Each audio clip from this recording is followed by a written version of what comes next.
Olá pessoal, vamos dar continuidade aqui então ao estudo de misturas, né?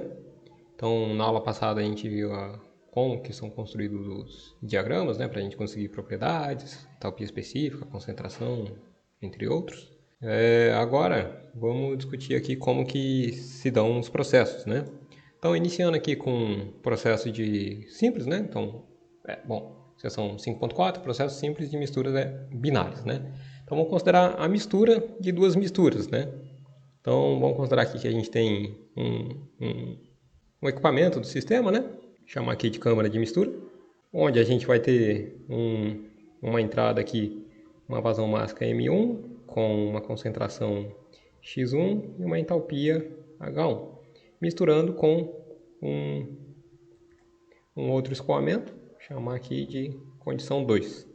Então aqui a gente vai ter M.2, concentração 2 e entalpia 2. E aqui a gente vai ter a saída, né?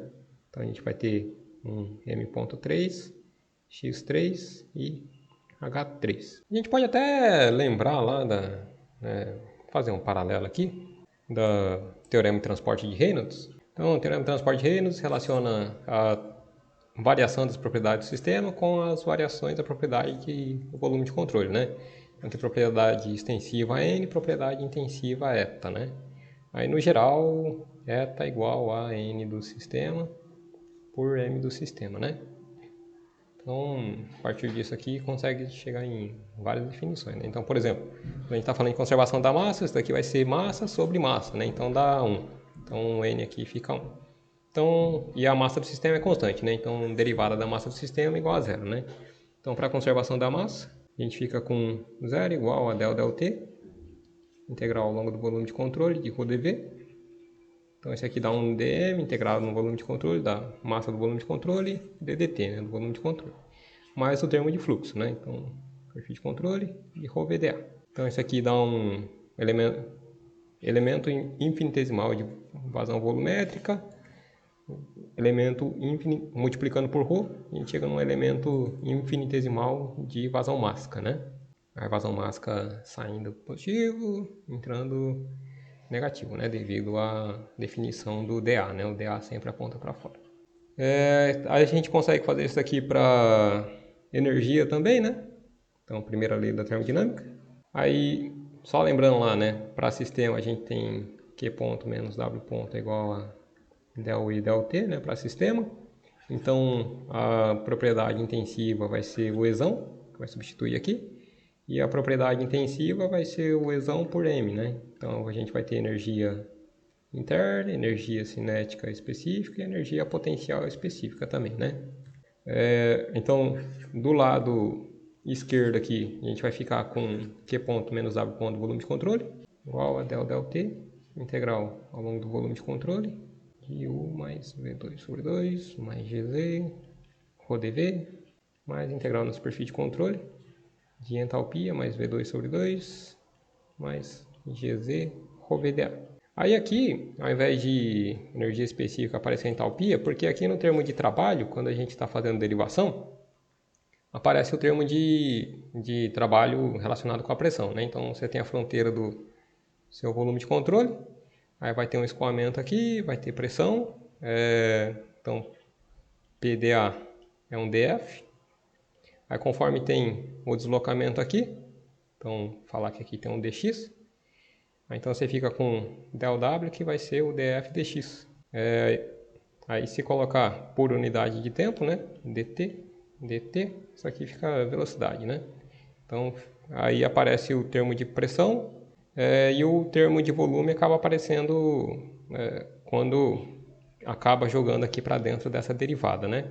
Então você divide, multiplica por ρ para aparecer o termo, aí aparece o PV somando, então fica a entalpia lá. Então só relembrando aí das definições matemáticas, né, da conservação da massa e conservação da energia para volume de controle. Aí aqui a gente vai tratar tudo como regime permanente, né? Então esses termos aqui são desprezados para a nossa análise. Então na conservação da massa, basicamente somatório da massa que entra é igual a somatório da massa que sai. E aqui na primeira lei, a gente acaba desprezando variação de energia cinética e potencial. Então a gente fica basicamente com Q ponto menos W ponto do volume de controle é igual a somatória das M pontos H que sai, aqui de menos somatórias de M ponto H que entra no volume de controle, né? Considerando regime permanente. Então a gente vai aplicar essas equações aqui para os nossos processos simples, né? Então, considerando uma câmara de mistura, né, que a gente só tem a mistura de dois escoamentos, qual que vai ser a vazão máxima de saída, né? Então, a vazão máxima de saída vai ser igual à somatória da vazão máxima de entrada, né? Então, vai ser M1 mais M2. Qual que vai ser a vazão máxima da fase do componente diluído, né? Supondo a amônia, por exemplo, na saída, né? Então, vai ser o quê? Vai ser X3 M.3, então isso aqui dá a vazão máxima do elemento aqui na saída, né? Que vai ser igual a quê? Vai ser igual a vazão máxima na entrada, a vazão máxima na entrada, né? Então vai ser M.1x1 mais M.2x2. Então, conservação da massa também, né? Aí considerando a primeira lei da termodinâmica, né? Então aqui Q ponto e W ponto é igual a zero, né? Então a gente fica com somatória dos M ponto H que sai e somatória, que é igual a somatória dos M ponto H que entra, né? Conforme a gente viu lá em cima, né? Então, o que a gente vai ter, né? Então, a gente vai ter entalpia específica na saída, M.3, igual a entalpia específica em cada ponto de entrada, né? Aqui que a gente pode fazer, né? A gente pode substituir isso aqui e substituir isso aqui, né? Para chegar em algumas expressões que são úteis. Então, substituindo o M.3, que é dado como a soma das vazões máximas de entrada, né? Tanto nessa daqui quanto nessa daqui, a gente vai chegar nas seguintes expressões. Então, a gente chega nessa expressão aqui para M.1 por M.2. A gente pode fazer a mesma coisa aqui no caso da entalpia. Então, a gente chega nessa expressão. Reparem que as duas aqui são iguais a M.1 por M.2, né? Então, a gente pode até igualar aqui, né? Então, isso aqui é igual a x3 menos x2, que é igual sobre x1 menos x3. Então, chegamos nessas igualdades aqui. Aí a gente consegue manipular um pouco mais ainda, né? Então, pegando essa expressão aqui, passando o m ponto e dividindo, a gente vai ficar com x3 é igual a isso daqui. Aí a gente pode somar zero aqui, né? Então, vamos somar zero, que é o x1, m.2 menos m.2. Aí, só reorganizando, a gente fica com m.1 mais m.2 x1. Isso aqui dividido por m.1 mais m.2. Mais, o que vai aparecer? Ah, faltou o x2 aqui. Aí aqui no m.2 sobre m.3, né? Que esse aqui é o m.3. Vezes o Q. Então a gente vai ficar com x2 menos x1. Aí então a gente fica com x3 é igual a x1 mais m.2 por m.3, x2 menos x1. Fazendo a mesma coisa para a entalpia, né? Vai chegar na expressão bem parecida. Então fica com a entalpia no ponto 1 mais m.2 por m.3, x2 menos x1. O que quer dizer isso daí, né? Que é basicamente isso aqui acaba parecendo como se fosse uma interpolação linear, né? Onde a gente determina o ponto 3 como sendo a média ponderada entre o ponto 1 e o ponto 2. E isso daqui acaba sendo como se fosse o coeficiente angular, né? Então, quanto maior... aí depende, né? Então, quanto maior o M2, a fração do M2, né? Que no final das contas, isso aqui acaba sendo uma fração máxima, né? Do fluxo 2 em relação ao fluxo total. Então, quanto maior a fração máxima do M2, mais ele tende a x2, né? Quanto menor isso daqui, mais tende a x1. Mesma coisa aqui, né? Então, quanto maior a fração máxima do M2, maior H2, que é o H, né? Quanto menor a fração máxima do M2, tende ao H1, né? Aí, para treinar, né? Então, vamos fazer um exemplo aqui de uma mistura diabática. Então, considere um escoamento de mistura de água e amônia com vazão máxima de 5 kg por segundo, concentração de 0,7 de amônia, então 70%, temperatura de 15 graus Celsius, pressão de 700 kPa. Se mistura com uma solução saturada líquida, com vazão de 2,5 kg por segundo, temperatura de 90 graus Celsius e pressão de 700 kPa, adiabaticamente em regime permanente. Determina a concentração da mistura, entalpia específica da mistura, temperatura de equilíbrio e concentração no líquido e no vapor depois da mistura. Então o enunciado está aí, vamos passar para a nota de aula, né? Então a gente vai ter a câmara de mistura, vai ter um escoamento aqui, um escoamento aqui e um escoamento saindo, né? Conforme a gente tinha feito até o esquema lá. Então aqui a gente vai ter M.1 de 5 kg por segundo, o M.2, 2,5 kg por segundo. X1, 0,7 kg de NH3. Por enquanto vamos deixar explícito assim. Depois a gente vai acabar suprimindo, né, a identificação de concentração do que no que. Mas por enquanto vamos manter aqui só para deixar bem claro, né, para não ter confusão. Aí a temperatura no ponto 1, 15 graus Celsius, pressão 1, 700 kPa. O que a gente tem de dado aqui no ponto 2? Aqui temperatura no ponto 2, 90 graus Celsius, pressão no ponto 2 de 700 kPa. E a gente sabe que aqui é líquido saturado, né? Aí aqui no enunciado pede o X3, H3, T3. E aqui a gente vai ter concentração máxima no líquido e concentração máxima no vapor, após a mistura. A gente pode até achar a concentração de líquido e concentração de vapor, né? Fração máxima de líquido, fração máxima de vapor. Então beleza, então com os dados definidos aí, então a gente tem vazão máxima, a gente consegue achar o M.3, né? Conforme a gente já até viu, né? Então da continuidade M.3 é igual a M.1 mais M.2. Então aqui já tira, né? 7,5 kg por segundo no total. A gente tem um X2? Não. Vamos determinar o X2. Fala que é líquido saturado a 90 graus Celsius, 700 kPa. Então se a gente for lá nos nossos diagramas, né? Então está até representado aqui. A gente está falando de água amônia, né? Então fala lá, 700 kPa, né? Então 700 kPa é um pouquinho abaixo dos 500 kPa que está aqui, né? Então essa linha... de novo, no ponto 2, o que a gente tem, né? Então a gente tem temperatura de 90 graus Celsius. Onde está a linha de 90 graus Celsius, está entre a de 100 e a de 80, né? Então seria essa linha aqui, 750, um pouquinho abaixo. 100 e 80 estão aqui, então 90 vai ser aqui no meio. Isso daqui vai ser meio aproximado, né? Então a gente vai pegar mais ou menos no olho. Então 700 aqui, 500 abaixo, né? Então vai estar bem perto da linha de cima, né? Então pegando mais ou menos no meio aqui, esse ponto. Então aqui seria a condição do estado 2. Do estado 2 que a gente vai ter, né? Então cada divisão dessa daqui é 0,02. Então 22, 24, 26, um pouquinho a mais, né? 26,5 talvez. Então x2 aproximadamente 0,265. Então um valor bem aproximado, né?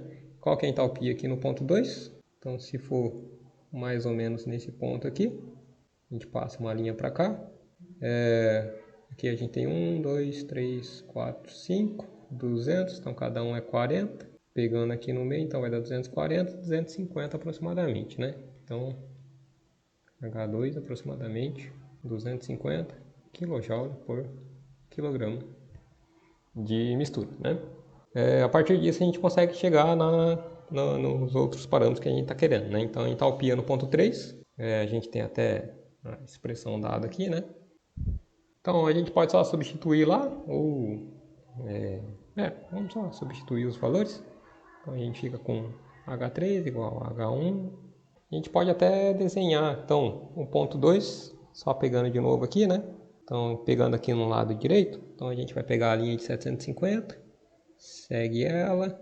Então aqui é o ponto 2. E qual que é o ponto 1, né? Vamos ver o ponto 1. Então vai ser temperatura de 15 graus Celsius, pressão de 700 kPa, concentração de 0,7. Concentração de 0,7 está aqui. Então, o ponto 1 está aqui. 15 graus Celsius. Então, vai ser um pouco abaixo do 20 aqui, por aqui, né? E qual a pressão? 700 kPa, né? Então, para chegar na saturação, ele precisaria estar numa temperatura de pelo menos uns 30 graus, aproximadamente, né? Então, ele está na condição de líquido subresfriado. Então, aqui a gente tem os dois pontos, né? Então, aqui vai ser o ponto 1, definido aqui. Aproximadamente, né? Tá bem aproximado. Aí, conforme a gente tinha discutido, né?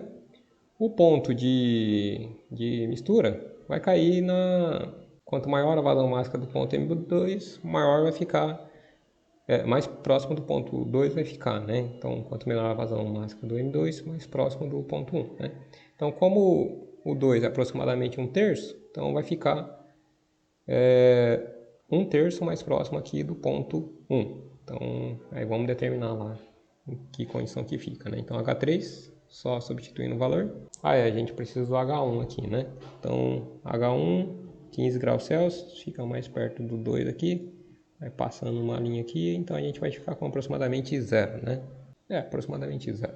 Então, só substituindo o valor, fica com aproximadamente 83 kJ por quilograma. Então, 83,3. Para chegar na concentração 3, a gente também já tem as expressões prontas aqui, né? Então, x3 vai ser só passar o m dividindo aqui, né? Então, vai ser... apesar que ali não ficou muito bem organizado, né? Mas a gente pode fazer aqui do lado. Então, só pegando essa expressão aqui, por exemplo, a gente consegue chegar no x3, né? Ou pega a partir daqui, a gente consegue resolver, né? Então, a gente fica com x3 é igual a m.1 x1 mais m.2 x2 sobre m.1 mais m.2, ou, bom, isso aí. Então, chegamos no valor de x3. Aí só substituindo lá também, então a gente chega numa concentração de 0,55, 55,5%. Então, voltando aqui para o quadro, né? Então, a gente tem a concentração, que vai ser 0,55, 0,55.